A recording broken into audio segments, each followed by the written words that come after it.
En droit, on dit ceci. Principe de précaution. Pona maman Naomi na lingala bakoloba kosala bokebi. So ba ebiso keba nyoka na libulu wana. Yo ozali kolote o chana libulu. Ata zate on peut déclencher bokebi. Ce qu'on appelle en droit principe de précaution. Par précaution, en cas de doute, on s'abstient, on ne prend pas le risque. Nous ne pouvons pas faire prendre le risque à tout un pays en votant M. Katumbi dont la nationalité est douteuse. Et je vous indique pourquoi sa nationalité est douteuse. Je vous dis qu'il a été interpellé le 14 juin 2018 à Zaventem. Les gens de Katumbi m'entendent. En Europe, on ne triche pas. S'ils ont des doutes, qu'ils viennent ici contredire.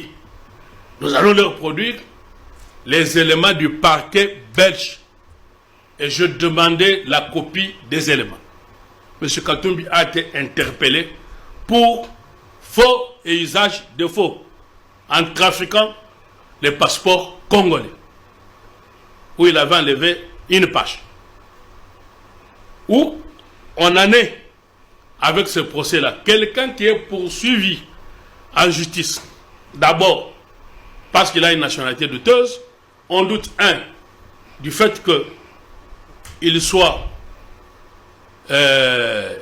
italien, on dit qu'il soit zambien, et on dit qu'il est de père confirmé juif, et on dit qu'il est d'une mère douteuse, congolaise, d'origine zambienne. Vous comprenez, même si la loi des pères et des mères n'est pas une loi qui est passée, sur laquelle on peut discuter, vous comprenez que c'est un candidat douteux. Alors, à partir de là, nous ne pouvons pas demander à notre peuple, un responsable, de pouvoir voter pour pareil candidat. Alors, si je vous avais indiqué, je n'ai fini par là. Oui. J'avais autrefois paraphrasé France Fanon qui dit « Chaque génération a une mission, l'accomplir ou la trahir ».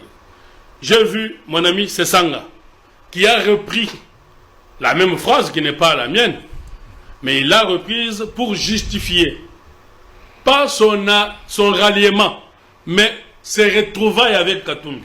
Parce que souvenez-vous qu'en 2018, il était avec Katumbi et au final, il était revenu au bon sentiment pour demander qu'on puisse voter M. Tshisekedi Mwanamboka. Aujourd'hui, ils disent va, nous revenons. Deuxième phase, il change d'équipe. Et il cite cette phrase sans pour autant en tirer conséquence. Trahir, comme Kabila Père dit, n'est jamais trahir. Donc, notre ami et frère Sessanga, s'il m'entend, il doit se retirer, comme tous les Congolais qui sont derrière Katumbi, ils doivent se retirer immédiatement de ce monsieur. Je crois que j'ai répondu à votre question. Vous n'allez pas répondre à ma question. Oui, maintenant posez-la. Au moins, j'ai clarifié ma pensée, comme ça il n'y a pas de doute. Parce que Maître Oscar, je n'aime pas botter en touche ou faire la langue de bois. Donc, maintenant posez la question. Vous n'êtes pas, vous ne soutenez pas Moïse Katumbi, alors, bien que vous dites que... Je ne soutiens pas une personne. Très bien. Alors, j'ai posé la question. Attendez, monsieur Dan, il ne faut pas entraîner de confusion. Non, il n'y a pas de confusion. Je soutiens le pays. Et en soutenant le pays, c'est comme nous jouons dans un match de foot. Et nous avons une occasion d'emporter la coupe. Nous devons choisir le meilleur d'entre nous pour tirer le penalty et le marquer. Très bien. Pas le faux penalty, le vrai. Ma question... Maintenant, dans le meilleur d'entre nous pouvant tirer le penalty, c'est M. Tshisekedi. Là, on a déjà compris.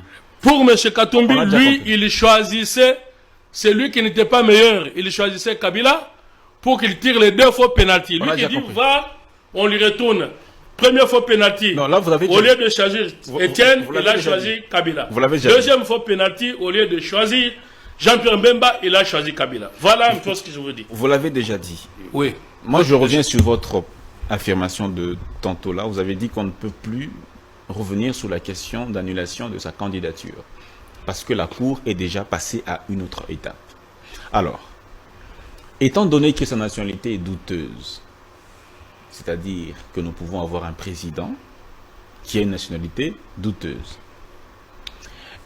Est-ce qu'il n'y a pas un mécanisme à travers lequel on peut revenir sur ça, sous sa nationalité, étant donné qu'on aura, une fois élu, un président qui a une nationalité douteuse? La loi ne prévoit aucun mécanisme pour pallier à ce déficit-là.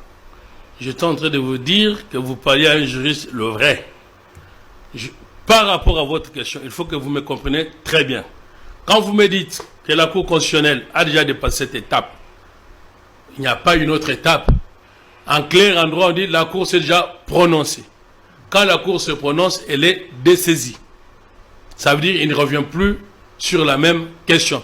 Ce qu'on dit en latin, non bis in idem, on ne revient pas deux fois sur la même chose. Et je vous invite à ne pas confondre avec le contentieux Matata, ça n'a rien à voir. Et je me suis exprimé largement sur la possibilité que Matata soit jugé. Et à ce niveau-là, je vous ai dit que je salue de mes deux mains l'arrêt Kamoleta et vous connaissez mon intervention là-dessus. Ce n'est pas le débat ici. Maintenant, sur votre question que vous me posez, la Cour constitutionnelle ne pourra plus jamais connaître la question des nationalités de Katumbi en dehors du contentieux électoral. Parce que la Cour constitutionnelle n'est pas juge des nationalités. Les juges de nationalité, c'est les juges de paix. N'est-ce pas?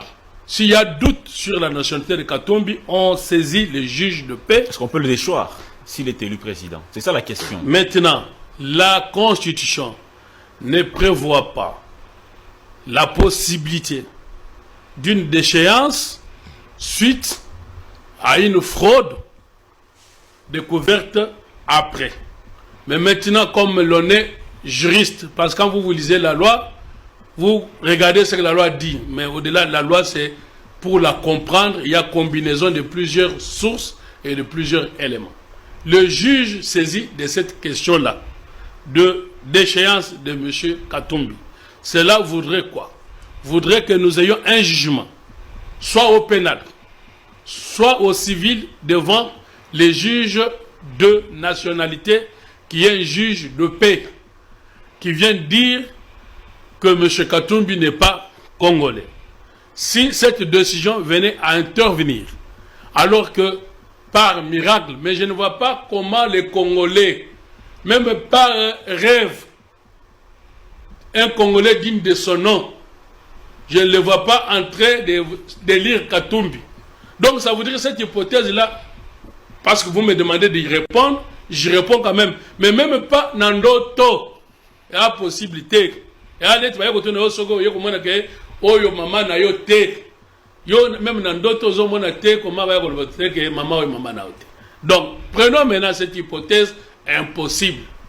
Ce qu'on dit par hypothèse extraordinairement impossible. Si on prend cette hypothèse, nous allons maintenant faire une combinaison de ce qui est prévu chez les députés et les sénateurs. Ça voudrait dire que nous serons face à une cause qui est découverte tardivement après contentieux. Chez les députés, on dit toute cause découverte après entraîne invalidation du mandat. Donc, Katumbi se retrouvera dans le cas d'empêchement de droit de pouvoir continuer à être président parce que l'article 72 de la Constitution dit que pour être président, il faut être congolais. Et si on venait à découvrir qu'il n'est pas congolais, non pas sur les supputations, c'est pour ça que les Congolais qui veulent le dire doivent s'adjoindre à des actions qui sont contre Katumbi aujourd'hui. Je vous ai dit, il y en a en Belgique et il y en a maintenant au Congo, puisque j'ai été consulté pour ça.